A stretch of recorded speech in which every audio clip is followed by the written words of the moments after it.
வணக்கம். வாழ்க வளமுடன். வந்தா ராஜாவா தான் வருவேன். திருச்செந்தூர் முருகனின் அமானுஷ்யமான ஒரு அற்புதமான ஒரு வீடியோ பதிவு பார்க்க போறோம். மூவிரு முகங்கள் போற்றி, முகம்பொழி கருணை போற்றி, ஏவரும் துதிக்க நின்ற ஈராறு தோள் போற்றி, காஞ்சி மாவடு வைகும் செவ்வேல் மலரடி போற்றி, அண்ணான் சேவலும் மயிலும் போற்றி, திருக்கைவேல் போற்றி போற்றி, வெற்றிவேல் முருகனுக்கு அரோகரா. வந்தா ராஜாவா தான் வருவேன். இது நம்ம போக போக இந்த தலைப்பு ஒரு மிகப்பெரிய ஒரு சுவாரஸ்யமா உங்களுக்கே புரியும். ஒரு எனக்கு எனக்கு வேண்டப்பட்ட ஒரு நண்பர். அவருக்கு வீட்ல ஒரே பையன். அவருக்கு திருமணம் வரன் பார்க்குறாங்க. தள்ளி தள்ளி போயிட்டுருக்கு. ரொம்ப கஷ்டப்படுறாரு. இத்தனைக்கும் அவர் அரசு பணியில இருக்காரு. அவர் திருமணம் தள்ளி போயிட்டுருக்கு. அப்போ 2001ல நம்ம திருச்செந்தூர் போம்போது, ஐயா நீங்க வாங்க. நம்ம திருச்செந்தூர் போயிட்டு வருவோம். ஒரு நல்ல ஒரு தீர்வு கிடைக்கும் உங்களுக்கு. அப்படின்னு சொல்லி கூப்பிடும்போது, இல்ல எனக்கு லீவ் குடுக்க மாட்டாங்க. கஷ்டம் அப்படிலாம் சொல்லிட்டு இருந்தாரு. நீங்க முருகன போய் பார்க்கணும் அப்படின்னு சொல்லி, ஒரு பாரத்த முருகன் மேல போட்டுருங்க. லீவ் எல்லாம் முருகர் ஏற்பாடு பண்ணி குடுப்பாரு அப்படின்னேன். அதே மாரி போறதுக்கு ஒரு 4 நாளைக்கு முன்னாடி கேட்கும்போது, ஐயா நம்ம இன்னைக்கு போறோம். வரீங்களா அப்படின்னா, சார் நான் இன்னைக்கு ஈவினிங் சொல்றேன் அப்படின்னாரு. அன்னைக்கு சாயந்தரம் சொன்னாரு. சொல்லிட்டாரு. நான் வந்துடுறேன். லீவ் கிடைச்சிடுச்சு. நான் வேற ஒரு ஆள் அங்க இப்போ அவரு பார்க்க சொல்லி இன்சார்ஜா போட்டு, நான் வரேன் அப்படின்னு சொல்லி 2 நாள் ப்ரோகிராம்ல போனோம். நைட் டிராவல் பண்ணோம். காலையில போய் ரீச் ஆனோம். முருகரை பார்த்தோம். மறுநாள் 2 நாள் முடிஞ்சிச்சு. திருமணம் இன்னும் தள்ளி போயிட்டே இருக்கு. அப்போ பார்க்கும்போதெல்லாம், சார் எனக்கு இன்னும் செட் ஆகல சார். பார்க்குற பொண்ணுக்கெல்லாம் திருமணம் ஆகுது. எனக்கு இன்னும் முடியல அப்படின்றாரு. அப்போ சரி நம்ம அப்புறமா தான் நான் யோசனை பண்ணேன். உங்க வீடு எப்படி இருக்கு அப்படின்னு சொல்லி, உங்க வீட்டை பார்க்கலாம் வாங்க அப்படின்னு சொல்லிட்டு நானா அவங்க வீட்டுக்கு போயிட்டு பார்க்கும்போது, அவங்க வீட்டுல அந்த வடகிழக்கு வடமேற்கு பிரச்சனைக்குரிய இடமா இருக்கு. இதை சரி பண்ணாதான் நமக்கு நடக்கும் அப்படின்றேன். சரி நம்ம சரி பண்ணலாம் அப்படின்றாரு. நான் சொல்லி 1 மாசம் ஆச்சு, 2 மாசம் ஆச்சு, 3 மாசம் ஆச்சு. அவரு இந்த பொண்ணு பார்க்குற வேலையிலே இருக்காரே தவிர, அந்த வீட சரி பண்ணணுன்ற ஒரு எண்ணம் அவருக்கு வரல. பண்ணணும்னு சொல்றாரு. நான் சொல்றேன், நீங்க வாங்க. நம்ம நம்ம கார்லயே திருச்செந்தூர் போயிட்டு வருவோம் மறுபடியும். ஒரு நிச்சயமான ஒரு முடிவு கிடைச்சிடும் இப்போ அப்படின்னு சொல்றேன். சரி போலான்னு சொல்லிட்டு, அப்புறம் என்னோட கார்ல அவரை கூட்டின்னு போயிட்டு, ஒரே நாள் நைட்டு போனோம். காலையில முருகரை தரிசனம் பண்ணோம். திரும்பி கிளம்பி வந்துட்டோம். 24 ஹவர்ஸ்ல திருச்செந்தூர் போயிட்டு வந்தாச்சு. மே மாசம் போறோம். ஜூன் கடைசியில எல்லாம் அவருக்கு திருமணம் நிச்சயம் ஆயிடுச்சு. நிச்சயமான உடனே சொல்றாரு, சார் பொண்ணு எனக்கு செட் ஆகி போச்சு. நிச்சயம் பண்ண போறோம். இப்போ வீடு நான் சரி பண்ணிக்கிறேன் அப்படின்னு சொல்லி கடகடன்னு வீட்டை சரி பண்ணிட்டார். நம்ம எப்படி சொன்னோமோ அந்த மாதிரி சரி பண்ணி முடிச்சுட்டு, ஒரு கணபதி ஹோமம் பண்ணிட்டு, ஒரு ஒரு 15-20 நாள்ல மேரேஜ்.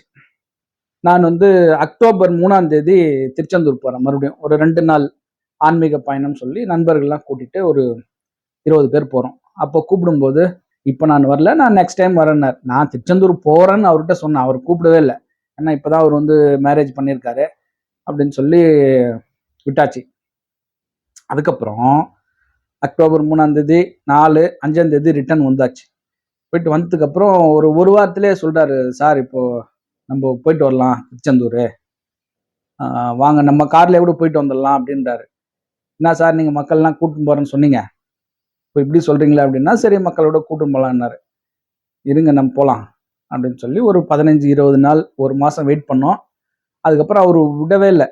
என்ன ஒரு 2 டேஸ் ஒன்ஸ் கேட்டுட்டே இருக்காரு, திருச்செந்தூர் போலாம் வாங்கன்னு சொல்லி. அதுக்கப்புறம் என்ன இவரு விடமாட்டார் பொழுதுன்னு சொல்லிட்டு, அதுக்கப்புறம் ஒரு சில நண்பர்கள்லாம் சொல்லி, சூரசம்ஹாரம் நடந்து அவர் ஜெயந்திநாதரா இருக்காரு. இப்ப போயிட்டு நம்ம பார்த்தோம்னா கேட்டதெல்லாம் கொடுப்பாரு, நிச்சயமா கொடுப்பாரு அப்படின்னு சொல்லி மக்கள் சொன்ன உடனே எல்லாம் நிறைய பேர் வந்துட்டாங்க. அதான உண்மையும் கூட. அவர் அந்த 48 நாளுக்குள்ள நம்ம போய் அந்த ஜெயந்திநாதரை போய் பார்க்கும்போது, ஒரு நமக்கே புரியாம ஒரு ஒரு ஒரு மிகப்பெரிய ஒரு பாசிட்டிவிட்டி நமக்கு கிடைக்கும். கேட்கறதுலாம் நிச்சயமா முருகர் வந்து குடுப்பார். ஸோ அந்த வகையில டிசம்பர் மாசம் டிசம்பர் 15ஆம் தேதி நைட் வந்து கிளம்புறோம். கிளம்பி போயிட்டு காலையில விடியற் காலையில 16ஆம் தேதி ரீச் ஆயாச்சு. காலையில ஒரு 4:45க்குலாம் போயிட்டு அந்த ரூம் எடுத்துட்டு அங்க ஒரு நண்பர் இருக்காரு. அவர்ட்ட சொன்ன உடனே ரூம் அரேஞ்ச் பண்ணி குடுத்தாரு. எல்லாரும் கடல்ல குளிச்சுட்டு உடனே வந்து ரூம்ல வந்து ரீஃப்ரெஷ் ஆயிட்டு, சுவாமிய வந்து முருகர பார்க்கறதுக்கு ஒரு 7 மணி 7:30க்கெல்லாம் நாங்க வந்து கிளம்பிட்டோம். முருகர பார்த்துட்டு 8:30 மணி வெளியில வரோம். அதாவது என்ன அதிசயம்னா, 16ஆம் தேதி காலையில 8 மணிக்கெல்லாம் அங்க திருச்செந்தூர்ல மழை ஸ்டார்ட் ஆயிடுச்சு. நாங்க அந்த 8 மணிக்கு மழை பெய்யற நேரத்துல தான் முருகர போய் பார்க்குறோம். முருகர பார்த்துட்டு அங்க கொடிமரத்தாண்ட வந்து நமஸ்காரம் பண்ணிட்டு உட்காந்தாக்கா மழை தண்ணி விழுது அங்க உள்ளார. அந்த கோவில்ல வந்து சின்ன சின்ன துவாரம் வழியா மழை சாரல் வருது. என்னன்னு பார்த்தா வெளியில மழை பெஞ்சுட்டு இருக்கு.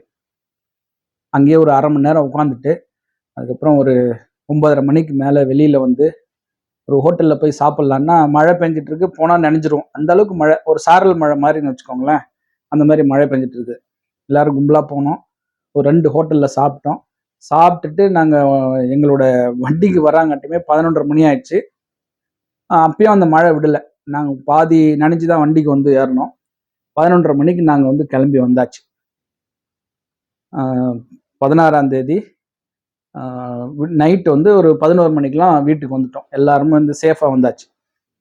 மழை வந்து தூத்துக்குடி தாண்டுற வரைக்கும் மழை பெஞ்சுச்சு. அதுக்கப்புறம் மழை இல்ல. அதாவது மறுநாள் வந்து 17ஆம் தேதி நாங்க போன டிராவல்ஸ் வண்டியோட டிரைவர் எனக்கு வந்து வீடியோ அனுப்புறாரு.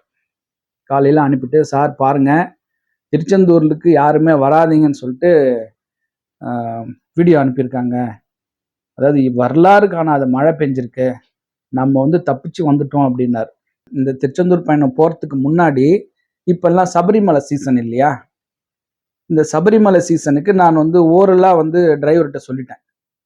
ஒரு அட்வான்ஸ் குடுத்து, ஆ நாங்க வந்து வழக்கமா நான் வந்து அட்வான்ஸ் குடுத்துட்டு, அவங்ககிட்ட கைப்பட எழுதி வாங்கின்னு வந்துருவேன். இந்த தேதியில போறோம், இந்த டைமுக்கு வாங்கன்னு சொல்லி. ஆனா இந்த டைம் வந்து டிரைவர்ட்ட அந்த மாரிலாம் பண்ணல. ஏன்னா வந்து நம்ம அக்டோபர் மாசம் போனோம். வண்டி நல்லா இருந்தது. டிரைவர் நல்ல டிரைவர்ன்னு சொல்லிட்டு, அவர்ட்ட ஓரலா ஃபோன்ல மட்டும் சொல்லிட்டேன். கன்ஃபார்மா 15ஆம் தேதி ஈவினிங் போறோம் அப்படின்னு சொல்லிட்டு. 2 நாள் புரோகிராமு. 16ஆம் தேதி நைட்லாம் வந்துடலாம் நம்ப. நீங்க அதுக்கப்புறம் வேற எதனா புரோகிராம் வச்சுக்கங்கன்னேன். அவருக்கு வந்து 17ஆம் தேதி மார்கழி மாசம் 1ஆம் தேதி சபரிமலை போற புரோகிராம் இருக்கு. நான் ஈவினிங் தான் போறேன். 6 மணிக்கு மேல தான் கிளம்ப போறோம். ஒண்ணும் பிரச்சனை இல்ல. போயிட்டு வரலாம். நான் வந்து ஃப்ரீயா தான் இருக்கேன் அப்படின்ட்டாரு. அவர் வந்து நான் ஒரு 8ஆம் தேதி வாக்குல ஃபோன் பண்றேன். கன்ஃபார்ம் பண்றதுக்கு மறுபடியும். அவரு வேற எதனா வந்து டைலமால இருக்கக்கூடாது அப்படின்னு சொல்லிட்டு அவர் டிரைவருக்கு ஃபோன் பண்ணா, அப்ப சொல்றாரு, ஒரு விஷயம் சொல்றாரு. "சார், எனக்கு வந்து மார்கழி மாசம் 1ஆம் தேதி புரோகிராம் கேன்சல் ஆயிடுச்சு. அதனால 14ஆம் தேதி போறதுக்கு கேட்குறாங்க. 4 நாள் புரோகிராமுக்கு கேட்குறாங்க. நான் உங்களுக்கு வேற வண்டி அனுப்புறேன். அது வந்து 15ஆம் தேதி காலையில வந்துரும். உங்களுக்கு ஈவினிங் வந்து அவரு வந்துருவாரு. அதுவும் நல்ல வண்டி தான்" சொல்றாரு. நான் அப்புறம் டிரைவர்ட்ட சொல்றேன், "ஏன்பா நான் வந்து நீ நல்லா வண்டி ஓட்டுற. எனக்கு வந்து அப்புறம் சண்டே எனக்கு ஒர்க் இருக்குது. நான் மத்த டிரைவர்லாம் வந்தாங்கன்னா, அவங்க கூட நான் வந்து உட்காந்துன்னு முழிச்சுட்டு வரணும். என்னால முடியாது. நான் ரெஸ்ட் எடுத்துன்னு வரப்போறேன்" அப்படின்னு சொல்றேன். "நீ வந்தீன்னா நல்லாருக்கும். நீ நல்லா ஓட்டுவ" அப்படின்னு சொல்லிட்டு, "முடிவு நீ தான் எடுத்துக்கணும். முடிவு உன் கையில" அப்படின்னு சொல்லிட்டு, "நீ வந்தா வா, இல்ல வேற வண்டிய அனுப்புனா அனுப்பு. உன்னுடைய விருப்பம்" அப்படின்னு சொல்லிட்டு நான் வச்சுட்டேன். 14ஆம் தேதி காலையில ஃபோன் பண்றேன். "என்னப்பா வெங்கடேஷா, என்னாச்சு?" அப்படின்னா, முடிவுல எதுவும் மாற்றம் இல்ல சார். நானே தான் வரேன்" அப்படின்றாரு. ஆனா எனக்கு வந்து அவரு சொன்னாரு இல்லையா? 8ஆம் தேதி. அப்பவே எனக்கு வந்து கொஞ்சம் மனசு கஷ்டமா இருந்தது. இருந்தாலும் நான் வந்து வண்டி எடுத்துட்டு என்னோட ஆஃபீஸ் போறதுக்கு கிளம்பிட்டேன். கிளம்பி போகும்போது அண்ணாமலையார பார்த்து, "அண்ணாமலையாரே, என்ன இது? திருச்செந்தூர் போறதுக்கு அந்த வண்டி புக் பண்ணா அவரு வந்து இந்த மாரி சொல்றாரு. நீ எதுவும் அதெல்லாம் பார்க்க மாட்டியா?" அப்படின்னு மலைய பார்த்து சொல்லிட்டே போறேன் நானு. அடுத்த செகண்டே பார்த்தீங்கன்னா, அந்த வெங்கடேஷ் பெருமாள், அந்த திருப்பதி பெருமாளோட தலை போட்ட மாரி ஒரு ஸ்டிக்கர் இருக்கும் இல்லையா? ஒரு படம் இருக்கும் இல்லையா? அந்த படம் வந்து ஒரு கார்ல பின்னாடி கண்ணாடில ஒட்டிட்டு அந்த வண்டி போது. அதுக்கப்புறம் அப்படியே பின்னாடி இன்னும் 2 செகண்ட்ல முருகர் வந்து ஆசீர்வாதம் பண்ணிட்டு போற மாரி ஒரு ஸ்டிக்கர். முருகர் ஃபுல் முருகர் நிக்கிறது, அந்த திருச்செந்தூர் முருகர் போட்டோ போட்டு ஆசீர்வாதம் பண்ற மாதிரி ஒரு போட்டோ போட்டு இன்னொரு கார் போகுது. நான் அப்பவே டிசைட் பண்ணிட்டேன், இந்த வண்டி தான் வரப்போகுது, அவர் வந்து முருகர் விட மாட்டாரு அப்படின்னு நினைச்சிட்டு நான் போயிட்டேன். அண்ணாமலையாருக்கு நன்றி சொல்லிட்டு போயிட்டேன். 14ஆம் தேதி நானே தான் வரேன்னு சொல்றாரு. இந்த வண்டி போன வண்டியோட பேர் வந்து வெங்கடேஸ்வரா டிராவல்ஸ். ஸோ முருகர் வந்து என்ன சொல்றாருன்னா, வந்தா ராஜாவாத்தான் வரும்னு சொன்னோம் இல்லையா முதல்ல, இந்த தலைப்பு. என் நண்பர் வந்து நான் அடுத்த முறை வந்தா என் மனைவியோட திருமணம் பண்ணிட்டு என் மனைவியோட தான் வருவேன்னு சொன்னாரு. அதே மாதிரி வந்துட்டாரு. ஸோ நம்மளும் அந்த மாதிரி ஒரு வாழ்க்கை வேணும் அப்படின்னா, நமக்கும் அந்த மாதிரியான ஒரு வாழ்க்கை வேணும் அப்படின்னா, நீங்க வந்து அந்த திருச்செந்தூர் முருகரை நம்பி போயிட்டு வாங்க. நீங்க ஒரு முறை போயிட்டு வந்து எனக்கு நடக்கலன்னு சொல்லக்கூடாது. நம்முடைய வினைப்பயன் எப்படி இருக்குதோ அதுக்கேத்த மாதிரி தான் அங்க பலன் உண்டு. நீங்க ஒரு முறை போயிட்டு வந்து ஒரு 6 மாசம் இல்ல 3 மாசம் டைம் குடுங்க. அதுக்கப்புறம் முடியலன்னா மறுபடியும் போயிட்டு வாங்க. அதுக்கப்புறம் முடியலன்னா மறுபடியும் போயிட்டு வாங்க. திருச்செந்தூர் என்ன பக்கத்துல தானே இருக்கு. நம்ம எத்தனை முறை வேணாலும் மாசத்துக்கு ஒரு முறை கூட போயிட்டு வரலாம். ஸோ நம்முடைய வினைப்பயன் வந்து கொஞ்சம் கொஞ்சமா குறைச்சு தான் அவர் வந்து நமக்கு ஒரு நல்ல வழிய காட்டுவார். ஆனா நிச்சயமான நல்ல வழிய காட்டுவார். அப்போ நீங்களும் ராஜாவாகணும், நானும் ராஜாவாத்தான் வருவேன் அப்படின்னு சொல்லிட்டு நீங்க நினைச்சீங்கன்னா, நிச்சயமா நீங்க வந்து திருச்செந்தூர் முருகரை நம்பி போலாம். உங்களுக்கு நல்ல வழிய காட்டுவார். அது என்னன்னா, நாங்க போயிட்டு வந்த மறுநாள்ல இருந்து நல்ல மழை. திருச்செந்தூர்ல வந்து தண்ணி வந்துருச்சு. கோவில்லாம் தண்ணி வந்துருச்சு. அதுக்கப்புறம் ஒரு மிகப்பெரிய அங்க டிசாஸ்டர் நடந்தது. அதுக்கு வந்து ரொம்ப வருத்தமா தான் இருக்கு. அதனால தான் என்னால வந்து வீடியோ போட முடியல. எல்லாருமே வந்து அங்க கஷ்டப்பட்டுட்டு இருக்காங்க. நம்ம மட்டும் எப்படி இங்க இதெல்லாம் நம்ம வந்து பேச முடியும்? அப்படின்னு சொல்லிட்டு இது நாள் வரைக்கும் பண்ணல. இப்ப அந்த கோவில் வந்து திருச்செந்தூர் முருகர் கோவில். ஒரு நார்மலான ஒரு தரிசனத்துக்கு மக்கள்லாம் வரலாம் அப்படின்னு சொன்னதுனால, நம்மளும் இந்த வீடியோ பதிவ போடுறோம். முடிஞ்ச வரைக்கும் நீங்க யாருன்னா போறவங்கன்னா தான் போயிட்டு வாங்க. மீண்டும் ஒரு திருச்செந்தூர் முருகனின் அற்புதமான ஒரு வீடியோ பதிவோடு சந்திக்கின்றேன். "ஆறிரு தடந்தோள் வாழ்க, ஆறு முகம் வாழ்க, வெற்பை கூறுசெய் தனிவேல் வாழ்க, குக்குடம் வாழ்க, செவ்வேள் ஏறிய மஞ்சை வாழ்க, யானைத்தன் அணங்கு வாழ்க, மாறிலா வள்ளி வாழ்க, வாழ்க சீர் அடியார் எல்லாம், வெற்றிவேல் முருகனுக்கு அரோகரா." வணக்கம். வாழ்க வளமுடன். எல்லாம் செயல் கூடும்.